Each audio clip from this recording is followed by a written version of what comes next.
Kolkata medical college में एक trainee doctor के साथ रेप हुआ और उसे बेरहमी से मार डाला गया। कुछ समय पहले झारखंड में एक स्पेनिश महिला के साथ गैंगरेप हुआ था। अभी कुछ दिन पहले ठाणे जिले के बदलापुर में केजी की 4 साल की 2 बच्चियों का यौन शोषण हुआ। 1 साल की बच्ची हो या 90 साल की बुजुर्ग महिला, इन दरिंदों ने किसी को भी नहीं छोड़ा।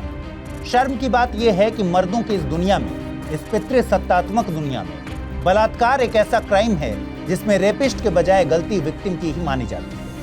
तुमने क्यों छोटे कपड़े पहने, तुमने क्यों रेड लिपस्टिक लगा ली, तुमने उससे बात क्यों की, उसके साथ अकेली क्यों गई, तुमने उसके साथ ड्रिंक क्यों की थी, वगैरह वगैरह। विक्टिम का दर्द समझने के बजाय ये मर्दों की दुनिया ऐसे ही सवाल करती है। क्या वाकई कपड़े उकसाते हैं? क्या साड़ी और बुर्का पहनी महिलाओं का बलात्कार नहीं होता? ऐसे कई एग्जाम्पल हैं जहां पुरुष जानवरों का यौन शोषण करते पाए गए।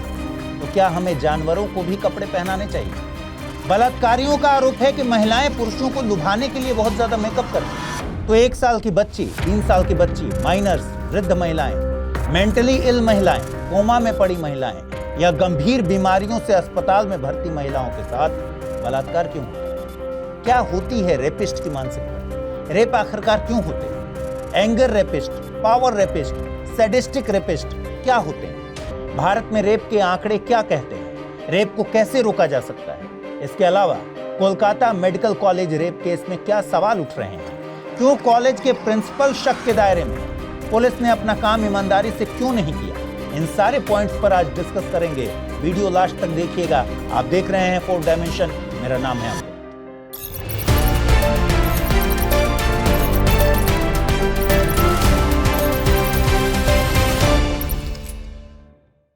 आप हिंदी माध्यम से यूपीएससी की तैयारी तो करते हैं, मगर क्या प्रीलिम्स एग्जाम के मुश्किल सवालों से घबराते हैं? इसका मतलब है कि आप स्टडी IQ IAS हिंदी के प्रतिज्ञा प्लस बैच के बारे में नहीं जानते। देखिए, 31 अगस्त से शुरू हो रहे इस बैच में आपको 2025 के प्रीलिम्स को टारगेट करने वाले 37 टेस्ट तो मिलते ही हैं। साथ ही सबसे बड़ी सुविधा के तौर पर आपको मिलता है हर टेस्ट के फर्स्ट रैंकर को 11,000 रुपए की पुरस्कार राशि। टेस्ट शुरू हो रहा है इसी 8 सितंबर से हर रविवार, जो चलेगा 18 मई 2025 तक। रिजल्ट का ऐलान टेस्ट के ही दिन शाम तक कर दिया जाएगा। तो अगर आप इन सुविधाओं को हासिल करना चाहते हैं, अभी अमृत लाइव कोड का इस्तेमाल कीजिए और कुछ कंफ्यूजन हो तो amrit@studyiq.com पर मेल कर दीजिए।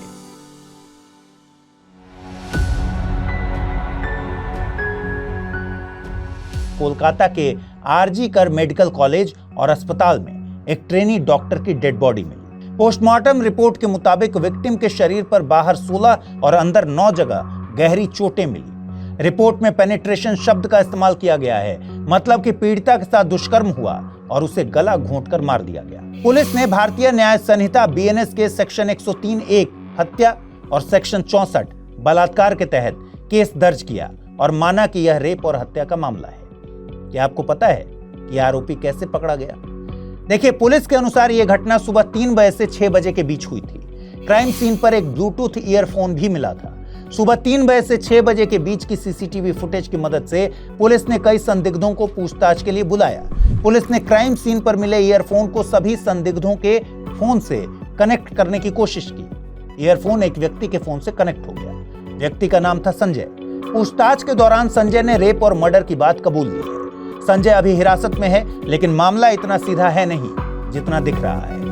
कोलकाता की घटना को लेकर पूरे देश के मेडिकल कॉलेज में विरोध हो रहा है। कई गंभीर सवाल ऐसे हैं जिनके जवाब अभी तक नहीं मिले हैं। यहां तक कि मेडिकल कॉलेज के पूर्व प्रिंसिपल संदीप घोष भी इस मामले में फंसते नजर आ रहे हैं।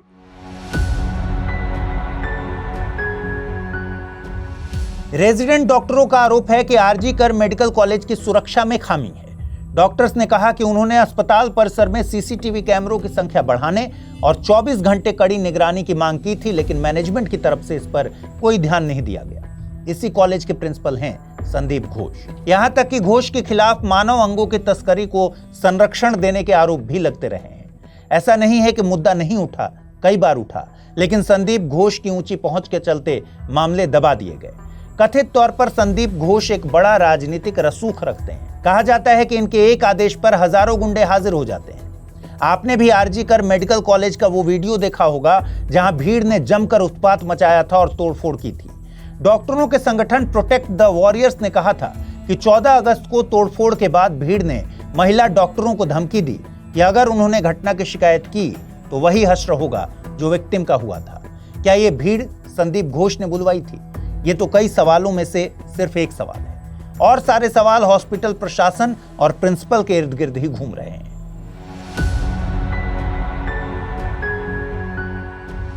सीबीआई 4 दिन से संदीप घोष से पूछताछ कर रही है, लेकिन ऐसे कई सवाल हैं जिनके जवाब उनसे नहीं मिले।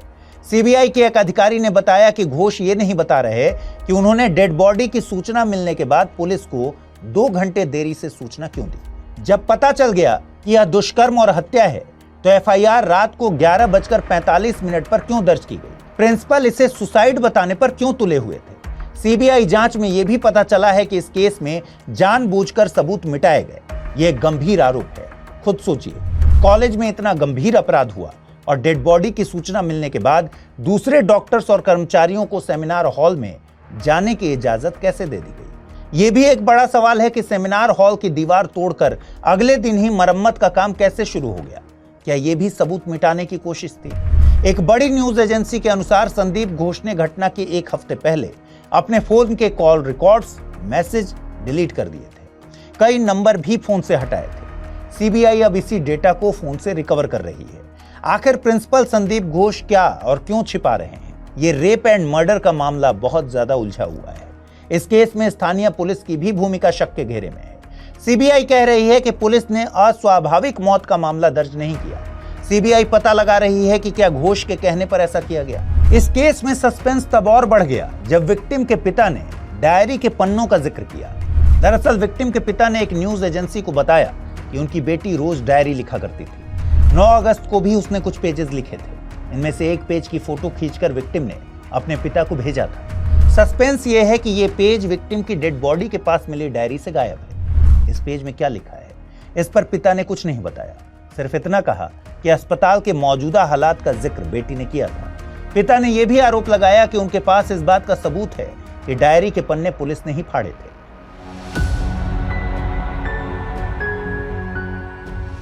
देश में इतनी गंभीर लापरवाही हुई तो सुप्रीम कोर्ट चुप कैसे बैठ सकती थी? कोर्ट ने कहा कि हमें हॉस्पिटल्स जैसे वर्किंग प्लेस की सिक्योरिटी फिक्स करने के लिए एक राष्ट्रीय सुरक्षा प्रोटोकॉल डेवलप करना चाहिए। चीफ जस्टिस ने डॉक्टरों की सुरक्षा के मुद्दे पर 10 सदस्यीय नेशनल टास्क फोर्स का गठन भी किया है। कोर्ट ने नेशनल टास्क फोर्स को 3 हफ्ते में अंतरिम रिपोर्ट और 2 महीने में अंतिम रिपोर्ट देने को कहा है। कोर्ट ने पुलिस और सीबीआई को भी स्टेटस रिपोर्ट पेश करने के लिए कहा। इसके अलावा सीजेआई ने आरजी कर मेडिकल कॉलेज और छात्रावास की सुरक्षा सीआईएसएफ को सौंपने का आदेश भी दिया है। कोलकाता में हुई इस घटना ने एक बार फिर से इस मुद्दे को सामने ला दिया कि आखिर बलात्कार की वजह क्या है। एक लेखिका है तारा कौशल। उन्होंने अपनी रिसर्च के सिलसिले में कई बलात्कारियों का इंटरव्यू किया जो जेल में बंद नहीं थे। इन्होंने किताब लिखी व्हाई मेन रेप। तारा ये कहती हैं कि इन पुरुषों को कंसेंट की कोई समझ नहीं थी और न ही उन्हें ये मालूम था कि रेप क्या होता है। वे जबरदस्ती सेक्स करने की बात मानते हैं लेकिन इसे रेप मानने से इनकार करते हैं। तारा कौशल से उलट शेफील्ड हालाम यूनिवर्सिटी में अपराध विज्ञान की लेक्चरर डॉक्टर मधुमिता पांडे ने रेप केसेस में सजा झेलने वालों पर रिसर्च की। डॉक्टर मधुमिता ने दिल्ली की तिहाड़ जेल में बंद 100 से ज्यादा रेपिस्ट का इंटरव्यू किया। डॉक्टर मधुमिता पांडे भी मानती हैं कि रेपिस्ट में कंसेंट की समझ नहीं है। डॉक्टर मधुमिता ने यह भी बताया है कि रेप के मामले में ज्यादातर लोग विक्टिम के पहचान वाले या रिश्तेदार निकले। देखिए, रेप को लेकर समाज की आम सोच यही है कि रेप अनकंट्रोल्ड सेक्सुअल डिजायर का रिजल्ट है, यानी अनियंत्रित काम इच्छा। ये सेक्सुअल डिजायर इंपल्सिव होती है और किसी भी वक्त इंसान के दिमाग पर जबरदस्त तरीके से हावी हो जाती है। किंगस्टन, ओंटारियो में क्वींस यूनिवर्सिटी के मनोवैज्ञानिक हार्वर्ड बार्बरी भी यही मानते हैं कि ज्यादातर बलात्कार इंपल्सिव और अपॉर्चुनिस्टिक होते हैं और ऐसे लोगों द्वारा किए जाते हैं जो इंपल्सिव क्राइम सहित दूसरे इंपल्सिव काम भी कर सकते हैं। लेकिन किसी रेपिस्ट की साइकोलॉजी इतनी भी आसान नहीं होती। इस मामले में हुई कई रिसर्च इस बात को प्रूफ करती है कि एक रेपिस्ट के रेप करने की वजह केवल सेक्सुअल डिजायर को फुलफिल करना नहीं है। रेपिस्ट में सेक्सुअल डिजायर से ज्यादा किसी महिला पर हावी होने, कंट्रोल करने, उसे दर्द में तड़पते देखने की चाह होती है। क्लिनिकल साइकोलॉजिस्ट निकोलस ग्रोथ ने कई रेपिस्ट की साइकोलॉजी को समझा और मोटे तौर पर रेपिस्ट की 3 कैटेगरी बताई है। जैसे पावर रेपिस्ट। ऐसे रेपिस्ट के लिए रेप उनकी खुद की कमियों की भरपाई करने का एक तरीका बन जाता है। आसान शब्दों में कहें तो पावर रेपिस्ट का इरादा रेप करके अपनी योग्यता का दावा करना होता है।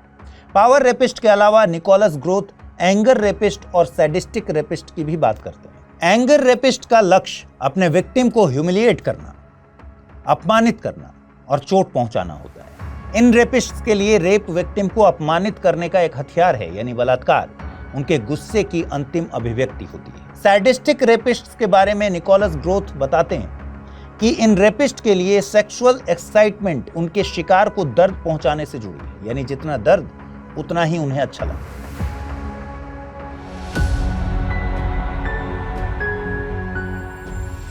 रेप के ज्यादातर मामलों में यह भी देखा गया है कि रेपिस्ट का पीयर ग्रुप यानी उनके आसपास के लोग और मित्र मंडली भी उसी मानसिकता से जुड़ी हुई होती है। यही वजह है कि हम गैंग रेप जैसी घटनाओं के बारे में सुनते हैं। इसके अलावा कई रेपिस्ट में आमतौर पर यह भी देखा गया है कि महिलाओं के प्रति उनका नजरिया बहुत ही घटिया होता है, सम्मानजनक नहीं होता। हालांकि इस मानसिकता की शुरुआत बचपन से ही हो जाती है, जब वो अपने घर में अपनी माँ, बहन या किसी अन्य महिला सदस्य को पिटते हुए या अपमानित होता हुआ देखता है। इसकी वजह से महिलाओं को लेकर वे पूर्वाग्रहों से ग्रस्त हो जाते हैं और उनके मन में हमेशा ये बात हावी रहती है कि महिलाएं तो पुरुषों से नीचे दर्जे की। महिलाओं के प्रति ऐसी सोच के कारण ही रेप पनिशमेंट देने का या सबक सिखाने का एक टूल बन जाता है। पोर्नोग्राफी देखना भी रेप करने को उकसाने का एक अहम फैक्टर है। इसके अलावा ड्रग्स और शराब का जरूरत से ज्यादा सेवन ये भी रेपिस्ट तैयार करने में बड़ी भूमिका निभाते हैं।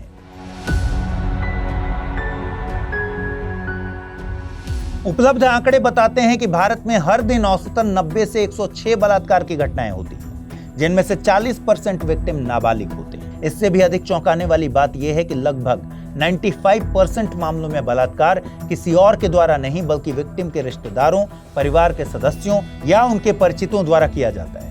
राष्ट्रीय अपराध रिकॉर्ड ब्यूरो एनसीआरबी की 2022 की रिपोर्ट के अनुसार दिल्ली महिलाओं के लिए सबसे असुरक्षित शहर है।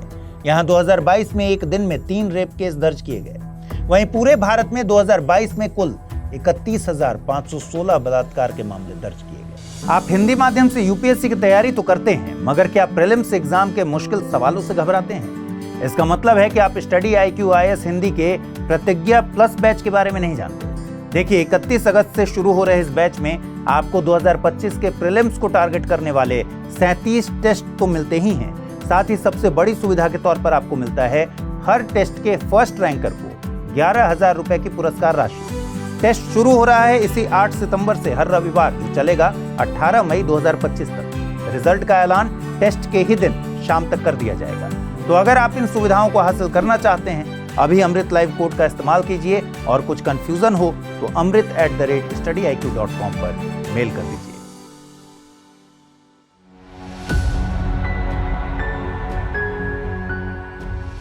देखिए, बलात्कार से जुड़े कई मिथ भी हैं। जैसे नहीं का मतलब हाँ होता है, यानी एक महिला सेक्सुअल संबंध बनाने के लिए कभी खुद से या पहल करके हाँ नहीं कहती और महिलाओं को जबरदस्ती ले जाना पसंद होता है। इसके अलावा शराब पीने वाली महिलाओं के साथ आसानी से संबंध बनाए जा सकते हैं। मिलनसार महिलाएं सेक्स सहित सभी क्षेत्रों में प्रयोग करना पसंद करती हैं। ये ऐसे मिथक हैं जो किसी रेपिस्ट को उकसाने का काम करते हैं। भारत दुनिया का कोई अकेला देश नहीं है जहां आए दिन बलात्कार की घटनाएं होती हैं, लेकिन कईयों का मानना है कि पितृसत्तात्मक समाज और असमान सेक्स रेशियो के चलते स्थिति बद से बदतर हो रही है। हालांकि ध्यान दीजिए कि जिन देशों में सेक्स रेशियो ठीक भी है, रेप तो वहां भी होते हैं। रेप रोकने के लिए सेक्स एजुकेशन को भी जरूरी माना जाता है। तारा कौशल ने जिन पुरुषों का इंटरव्यू किया है, उनमें समाज के सभी तबके के लोग शामिल थे, लेकिन किसी को भी स्कूली स्तर पर सेक्स एजुकेशन नहीं मिली थी। इसके अलावा क्या आपको भी लगता है कि बलात्कार की बढ़ती घटनाओं के लिए जिम्मेदार भारत की आपराधिक न्याय व्यवस्था भी है? ये सच है कि बलात्कार के मामलों को रिपोर्ट करने के लिहाज से स्थिति बेहतर हुई है, लेकिन भारत में आपराधिक न्याय व्यवस्था काफी हद तक राजनीतिक दबाव से अफेक्टेड है। इसमें कई बार अभियुक्तों को सजा नहीं मिलती। यही वजह है कि बलात्कार के बहुत कम मामलों में ही सजा होती है। कई बार सजा मिल भी जाती है, लेकिन ये प्रोसेस बहुत धीमा होता है। जैसे अभी हाल ही में अजमेर के ब्लैकमेल कांड में 100 लड़कियों से रेप के 6 दोषियों को 32 साल बाद आजीवन कारावास की सजा सुनाई गई। हालांकि 2012 में दिल्ली में हुई गैंगरेप की घटना के बाद कानूनों को कहीं ज्यादा सख्त किया गया है। और rare of the rarest cases में दोषियों को मौत की सजा का भी प्रावधान किया गया है। लेकिन तारा और डॉक्टर मधुमिता दोनों को लगता है कि मौत की सजा का प्रावधान समस्या का लॉन्ग टर्म सॉल्यूशन नहीं है। इन सब के अलावा अगर रेप को रोकना है तो जेंडर सेंसिटिविटी और कानूनी जागरूकता जरूरी है। हमें बेहतर पुलिसिंग और सुनसान इलाकों की सीसीटीवी मैपिंग की जरूरत है। हमें पितृसत्तात्मक सोच को बदलने की जरूरत है। रेप रोकना है तो घर की लड़कियों को नहीं, लड़कों को तमीज सिखाने की जरूरत है। हमें हमारे लड़कों को महिलाओं का सम्मान कैसे करना है ये सिखाना होगा। हमें आरोपी से सवाल करने की जरूरत है, न कि विक्टिम से। आपको क्या लगता है, रेपिस्ट को मौत की सजा देनी चाहिए या नहीं? रेप की समस्या का समाधान आपके हिसाब से क्या हो सकता है? कमेंट करके जरूर बताइएगा। आज के एपिसोड में बस इतना ही। मिलते हैं जल्द किसी दूसरे टॉपिक के साथ। तब तक पढ़ते रहिए, सीखते रहिए, बढ़ते रहिए। नमस्कार।